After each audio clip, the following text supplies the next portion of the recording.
ಈಗ ಆ ಸಂತೋಷ್ ರಾವ್ ಆತನ ದೇಹದ ಮೇಲೆ 17 ಹಸಿ ಗಾಯಗಳಿತ್ತು ಅನ್ನೋದಾದರೆ ಇತ್ತು ಅನ್ನೋದು ವರದಿ ಇದೆ, ಆ ಫೊರೆನ್ಸಿಕ್ ರಿಪೋರ್ಟ್ನಲ್ಲಿದೆ.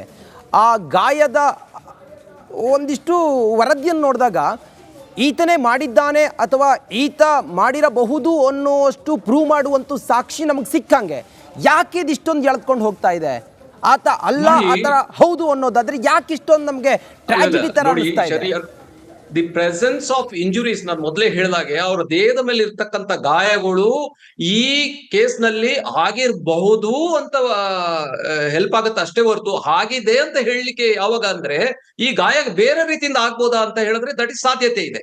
ಇದೇ ರೀತಿ ಈ ಅಪರಾಧದಿಂದ ಸದ್ಯ ಅದು ಸಾಧ್ಯತೆ ಇದೆ. But ought to correlate based on other evidences ನಾನು ಮೊದಲೇ ಹೇಳಿದಾಗೆ ಸೌಜನ್ಯ ಉಗುರ್ನಲ್ಲಿ ಏನಾದ್ರು ಇವನ DNA ಅವ್ರ ಪರಿಚಿತಾಗ ಆಗಿರ್ತಕ್ಕಂಥ DNA ಗಳು ಕಲೆಕ್ಟ್ ಮಾಡಿದಾರ, ಇಲ್ಲ ಇವ್ರು ಸೌಜನ್ಯ ಕೂದಲು ಅವನ ಬಟ್ಟೆ ಮೇಲೆ ಸಿಕ್ಕಿದ್ಯಾ, ಇಲ್ಲ ಸೌಜನ್ಯದ ರಕ್ತ ಅವನ ಬಾಡಿ ಮೇಲೆ ಸಿಕ್ಕಿದ್ಯಾ, ಅವನ ಬಟ್ಟೆ ಮೇಲೆ ಸಿಕ್ಕಿದ್ಯಾ, ಇಲ್ಲ ಸೌಜನ್ಯದ ವೆಜನಲ್ ಎಪಿಥಿಲಿಯಲ್ ಸೆಲ್ಸ್ ಆಗ್ಲಿ ಈವನ್ ಬಾಡಿ ಎಪಿಥಿಲಿಯಲ್ ಸೆಲ್ಸ್ ಅವನ ಅಂಗಗಳ ಅವನ ಬಟ್ಟೆಗಳ ಮೇಲೆ ಸಿಕ್ಕಿದ್ಯಾ, ಅದು ಕೋರಿಲೇಟ್ ಆದಾಗ ಮಾತ್ರ ಬರೇ ಗಾಯದಿಂದ ಇವನೇ ಇನ್ವಾಲ್ವ್ ಆಗಿದೆ ಅಂತ ಹೇಳೋದು ಅಸಾಧ್ಯ. That is what is the court is feeling the deficiency are the failure ಆಗ್ತಾ ಇರೋದು ಅದ್ರಲ್ಲೇ.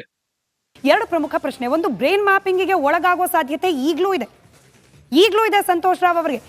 ಕೆಲವೊಂದು ವಿಡಿಯೋಗಳಲ್ಲಿ ನೀವು ಗಮನಿಸಿರಬಹುದು, ಸಂತೋಷ್ ರಾವ್ ಒಪ್ಪಿಗೆನೇ ಪಡೆದಲೇ ಸಹಿ ಹಾಕ್ಸ್ಕೊಂಡ್ಬಿಟ್ಟಿದ್ರು, ಬ್ರೈನ್ ಮ್ಯಾಪಿಂಗ್ ವಿಚಾರ ನನ್ನ ಮುಂದೆ ಪ್ರಸ್ತಾಪನೆ ಮಾಡಿಲ್ಲ ಅಂತೇಳಿ ಆತ ಆಚೆ ಬಂದ ಮೇಲೆ ಕೊಟ್ಟಿರೋ ಸ್ಟೇಟ್ಮೆಂಟ್. ಈಗಲೂ ಒಳಪಡಿಸಬಹುದು ಅವರನ್ನ, ಸ್ಟಿಲ್ ಚಾನ್ಸಸ್ ಇದೆ. ಉಳಿದ ಎಲ್ಲರನ್ನು ಯಾರ್ಯಾರ ಮೇಲೆ ಆರೋಪ ಇದೆ ಎಲ್ಲರನ್ನೂ ಒಳಪಡಿಸಿ ಆಪ್ಷನ್ ಇದೆ. ಜೊತೆಗೆ ಈ ಪ್ರಕರಣದಲ್ಲಿ ಆಗಿರುವ ಡಿಲೇ ನಮಗೆ ಸೈಂಟಿಫಿಕ್ ಎವಿಡೆನ್ಸ್ ಈಗಂತೂ ಅವಕಾಶ ಇಲ್ಲ, ಮತ್ತೆ 12 ವರ್ಷದ ಹಿಂದೆ ಹೋಗಿ ಸ್ಯಾಂಪಲ್ಗಳನ್ನು ಕಲೆಕ್ಟ್ ಮಾಡ್ಕೊಳ್ಳಿಕ್ಕೆ. ಹೀಗಾಗಿ ಇರುವ ಈಸಿಯೆಸ್ಟ್ ಪಾಸಿಬಲ್ ಉಪಾಯ ಬ್ರೈನ್ ಮ್ಯಾಪಿಂಗ್. ಯಾಕೆ ಆಗ್ತಿಲ್ಲ ಪ್ರಶ್ನೆ ಇಷ್ಟು ಮಾತ್ರ ಅಲ್ಲ, ಇನ್ನೂ ಸಾಕಷ್ಟು ಡಾಕ್ಯುಮೆಂಟ್ಗಳನ್ನು ನಿಮ್ಮ ಮುಂದಿಡಿದೆ. ಪ್ರಮುಖವಾಗಿ ನಮ್ಮ ಸನಾತನ ಧರ್ಮದ ಈಗ ಆ ಸಂತೋಷ್ ರಾವ್ ಆತನ ದೇಹದ ಮೇಲೆ 17 ಹಸಿ ಗಾಯಗಳಿತ್ತು ಅನ್ನೋದಾದರೆ ಇತ್ತು ಅನ್ನೋದು ವರದಿ ಇದೆ, ಆ ಫೊರೆನ್ಸಿಕ್ ರಿಪೋರ್ಟ್ನಲ್ಲಿದೆ. ಆ ಗಾಯದ ಒಂದಿಷ್ಟು ವರದಿಯನ್ನು ನೋಡಿದಾಗ ಈತನೇ ಮಾಡಿದ್ದಾನೆ ಅಥವಾ ಈತ ಮಾಡಿರಬಹುದು ಅನ್ನೋಷ್ಟು ಪ್ರೂವ್ ಮಾಡುವಂಥ ಸಾಕ್ಷಿ ನಮಗೆ ಸಿಕ್ಕಂಗೆ ಯಾಕೆ ಇದಿಷ್ಟೊಂದು ಎಳೆದುಕೊಂಡು ಹೋಗ್ತಾ ಇದೆ? ಆತ ಅಲ್ಲ ಆ ಥರ ಹೌದು ಅನ್ನೋದಾದ್ರೆ ಯಾಕೆ ಇಷ್ಟೊಂದು ನಮಗೆ ಟ್ರಾಜಿಡಿ ತರ ಅನಿಸ್ತಾ ಇದೆ? ದಿ ಪ್ರೆಸೆನ್ಸ್ ಆಫ್ ಇಂಜುರೀಸ್ ನಾನು ಮೊದಲೇ ಹೇಳಿದಾಗೆ ಅವರ ದೇಹದ ಮೇಲೆ ಇರ್ತಕ್ಕಂಥ ಗಾಯಗಳು ಈ ಕೇಸ್ ನಲ್ಲಿ ಆಗಿರಬಹುದು ಅಂತ ಹೆಲ್ಪ್ ಆಗುತ್ತೆ ಅಷ್ಟೇ ಹೊರತು ಆಗಿದೆ ಅಂತ ಹೇಳಲಿಕ್ಕೆ ಯಾವಾಗ ಅಂದ್ರೆ ಈ ಗಾಯ ಬೇರೆ ರೀತಿಯಿಂದ ಆಗ್ಬೋದಾ ಅಂತ ಹೇಳಿದ್ರೆ ದಟ್ ಇಸ್ ಸಾಧ್ಯತೆ ಇದೆ. ಇದೇ ರೀತಿ ಈ ಅಪರಾಧದಿಂದ ಸದ್ಯ ಅದು ಸಾಧ್ಯತೆ ಇದೆ. But ought to correlate based on other evidences ನಾನು ಮೊದಲೇ ಹೇಳಿದಾಗೆ ಸೌಜನ್ಯ ಉಗುರ್ನಲ್ಲಿ ಏನಾದ್ರು ಇವನ DNA ಅವ್ರ ಪರಿಚಿತಾಗ ಆಗಿರ್ತಕ್ಕಂಥ DNA ಗಳು ಕಲೆಕ್ಟ್ ಮಾಡಿದಾರ, ಇಲ್ಲ ಇವ್ರು ಸೌಜನ್ಯ ಕೂದಲು ಅವನ ಬಟ್ಟೆ ಮೇಲೆ ಸಿಕ್ಕಿದ್ಯಾ, ಇಲ್ಲ ಸೌಜನ್ಯದ ರಕ್ತ ಅವನ ಬಾಡಿ ಮೇಲೆ ಸಿಕ್ಕಿದ್ಯಾ, ಇಲ್ಲ ಅವನ ಬಟ್ಟೆ ಮೇಲೆ ಸಿಕ್ಕಿದ್ಯಾ, ಇಲ್ಲ ಸೌಜನ್ಯದ ವೆಜನಲ್ ಎಪಿಥಿಲಿಯಲ್ ಸೆಲ್ಸ್ ಆಗ್ಲಿ ಈವನ್ ಬಾಡಿ ಎಪಿಥಿಲಿಯಲ್ ಸೆಲ್ಸ್ ಅವನ ಅಂಗಗಳ ಅವನ ಬಟ್ಟೆಗಳ ಮೇಲೆ ಸಿಕ್ಕಿದ್ಯಾ, ಅದು ಕೋರಿಲೇಟ್ ಆದಾಗ ಮಾತ್ರ ಬರೇ ಗಾಯದಿಂದ ಇವನೇ ಇನ್ವಾಲ್ವ್ ಆಗಿದೆ ಅಂತ ಹೇಳೋದು ಅಸಾಧ್ಯ. That is what is the court is feeling the deficiency are the failure ಆಗ್ತಾ ಇರೋದು ಅದ್ರಲ್ಲೇ. ಎರಡು ಪ್ರಮುಖ ಪ್ರಶ್ನೆ. ಒಂದು, ಬ್ರೈನ್ ಮ್ಯಾಪಿಂಗಿಗೆ ಒಳಗಾಗೋ ಸಾಧ್ಯತೆ ಈಗಲೂ ಇದೆ ಸಂತೋಷ್ ರಾವ್ ಅವರಿಗೆ. ಕೆಲವೊಂದು ವಿಡಿಯೋಗಳಲ್ಲಿ ನೀವು ಗಮನಿಸಿರಬಹುದು, ಸಂತೋಷ್ ರಾವ್ ಒಪ್ಪಿಗೆನೇ ಪಡೆದಲೇ ಸಹಿ ಹಾಕ್ಸ್ಕೊಂಡ್ಬಿಟ್ಟಿದ್ರು, ಬ್ರೈನ್ ಮ್ಯಾಪಿಂಗ್ ವಿಚಾರ ನನ್ನ ಮುಂದೆ ಪ್ರಸ್ತಾಪನೆ ಮಾಡಿಲ್ಲ ಅಂತೇಳಿ ಆತ ಆಚೆ ಬಂದ ಮೇಲೆ ಕೊಟ್ಟಿರೋ ಸ್ಟೇಟ್ಮೆಂಟ್. ಈಗಲೂ ಒಳಪಡಿಸಬಹುದು ಅವರನ್ನ, ಸ್ಟಿಲ್ ಚಾನ್ಸಸ್ ಇದೆ. ಉಳಿದ ಎಲ್ಲರನ್ನು ಯಾರ್ಯಾರ ಮೇಲೆ ಆರೋಪ ಇದೆ ಎಲ್ಲರನ್ನೂ ಒಳಪಡಿಸಿ ಆಪ್ಷನ್ ಇದೆ. ಜೊತೆಗೆ ಈ ಪ್ರಕರಣದಲ್ಲಿ ಆಗಿರುವ ಡಿಲೇ ನಮಗೆ ಸೈಂಟಿಫಿಕ್ ಎವಿಡೆನ್ಸ್ ಈಗಂತೂ ಅವಕಾಶ ಇಲ್ಲ, ಮತ್ತೆ 12 ವರ್ಷದ ಹಿಂದೆ ಹೋಗಿ ಸ್ಯಾಂಪಲ್ಗಳನ್ನು ಕಲೆಕ್ಟ್ ಮಾಡ್ಕೊಳ್ಳಿಕ್ಕೆ. ಹೀಗಾಗಿ ಇರುವ ಈಸಿಯೆಸ್ಟ್ ಪಾಸಿಬಲ್ ಉಪಾಯ ಬ್ರೈನ್ ಮ್ಯಾಪಿಂಗ್. ಯಾಕೆ ಆಗ್ತಿಲ್ಲ ಪ್ರಶ್ನೆ ಇಷ್ಟು ಮಾತ್ರ ಅಲ್ಲ, ಇನ್ನೂ ಸಾಕಷ್ಟು ಡಾಕ್ಯುಮೆಂಟ್ಗಳನ್ನು ನಿಮ್ಮ ಮುಂದಿಡಿದೆ. ಪ್ರಮುಖವಾಗಿ ನಮ್ಮ ಸನಾತನ ಧರ್ಮದ ಶ್ರದ್ಧಾ ಕೇಂದ್ರ.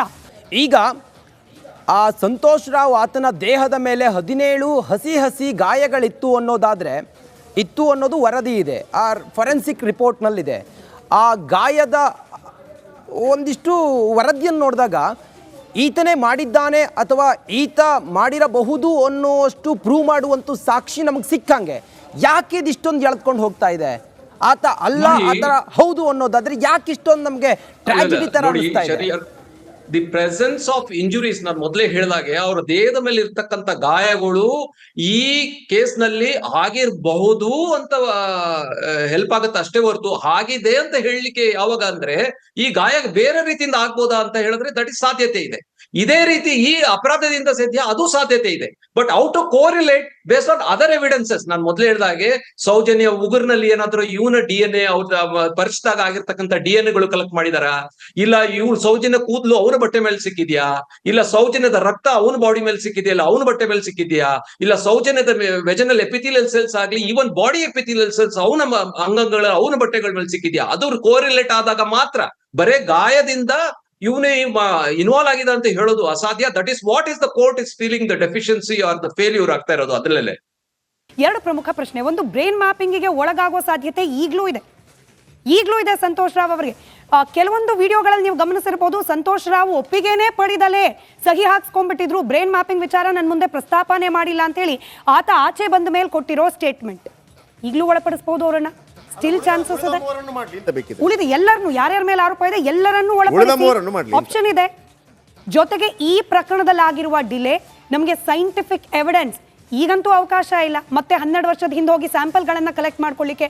ಹೀಗಾಗಿ ಇರುವ ಈಸಿಯೆಸ್ಟ್ ಪಾಸಿಬಲ್ ಉಪಾಯ ಬ್ರೈನ್ ಮ್ಯಾಪಿಂಗ್. ಯಾಕೆ ಆಗ್ತಿಲ್ಲ ಪ್ರಶ್ನೆ. ಇಷ್ಟು ಮಾತ್ರ ಅಲ್ಲ, ಇನ್ನೂ ಸಾಕಷ್ಟು ಡಾಕ್ಯುಮೆಂಟ್ಗಳನ್ನು ನಿಮ್ಮುಂದಿಡಿದೆ. ಪ್ರಮುಖವಾಗಿ ನಮ್ಮ ಸನಾತನ ಧರ್ಮದ ಈಗ ಆ ಸಂತೋಷ್ ರಾವ್ ಆತನ ದೇಹದ ಮೇಲೆ 17 ಹಸಿ ಗಾಯಗಳಿತ್ತು ಅನ್ನೋದಾದರೆ, ಇತ್ತು ಅನ್ನೋದು ವರದಿ ಇದೆ, ಆ ಫೊರೆನ್ಸಿಕ್ ರಿಪೋರ್ಟ್ನಲ್ಲಿದೆ. ಆ ಗಾಯದ ಒಂದಿಷ್ಟು ವರದಿಯನ್ನು ನೋಡಿದಾಗ ಈತನೇ ಮಾಡಿದ್ದಾನೆ ಅಥವಾ ಈತ ಮಾಡಿರಬಹುದು ಅನ್ನೋಷ್ಟು ಪ್ರೂವ್ ಮಾಡುವಂಥ ಸಾಕ್ಷಿ ನಮಗೆ ಸಿಕ್ಕಂಗೆ. ಯಾಕೆ ಇದಿಷ್ಟೊಂದು ಎಳ್ಕೊಂಡು ಹೋಗ್ತಾ ಇದೆ? ಆತ ಅಲ್ಲ ಆತರ ಹೌದು ಅನ್ನೋದಾದ್ರೆ ಯಾಕೆ ಇಷ್ಟೊಂದು ನಮಗೆ ಟ್ರಾಜಿಡಿ ತರ ಅನಿಸ್ತಾ ಇದೆ? ದಿ ಪ್ರೆಸೆನ್ಸ್ ಆಫ್ ಇಂಜುರೀಸ್ ನಾನು ಮೊದಲೇ ಹೇಳಿದಾಗೆ ಅವರ ದೇಹದ ಮೇಲೆ ಇರ್ತಕ್ಕಂಥ ಗಾಯಗಳು ಈ ಕೇಸ್ ನಲ್ಲಿ ಆಗಿರಬಹುದು ಅಂತ ಹೆಲ್ಪ್ ಆಗುತ್ತೆ ಅಷ್ಟೇ ಹೊರತು ಆಗಿದೆ ಅಂತ ಹೇಳಲಿಕ್ಕೆ ಯಾವಾಗ ಅಂದ್ರೆ ಈ ಗಾಯ ಬೇರೆ ರೀತಿಯಿಂದ ಆಗ್ಬೋದಾ ಅಂತ ಹೇಳಿದ್ರೆ ದಟ್ ಇಸ್ ಸಾಧ್ಯತೆ ಇದೆ.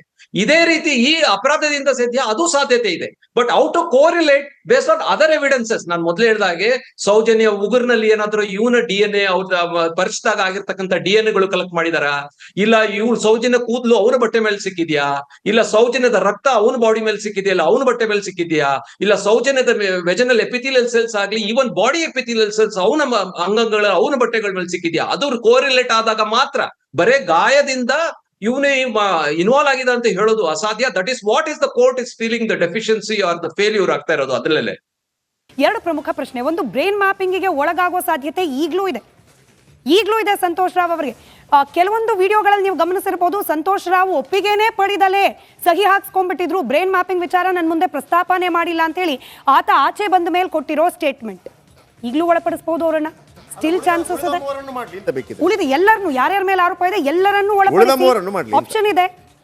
ಜೊತೆಗೆ ಈ ಪ್ರಕರಣದಲ್ಲಿ ಆಗಿರುವ ಡಿಲೇ ನಮಗೆ ಸೈಂಟಿಫಿಕ್ ಎವಿಡೆನ್ಸ್ ಈಗಂತೂ ಅವಕಾಶ ಇಲ್ಲ, ಮತ್ತೆ 12 ವರ್ಷದ ಹಿಂದೆ ಹೋಗಿ ಸ್ಯಾಂಪಲ್ಗಳನ್ನು ಕಲೆಕ್ಟ್ ಮಾಡ್ಕೊಳ್ಳಿಕ್ಕೆ.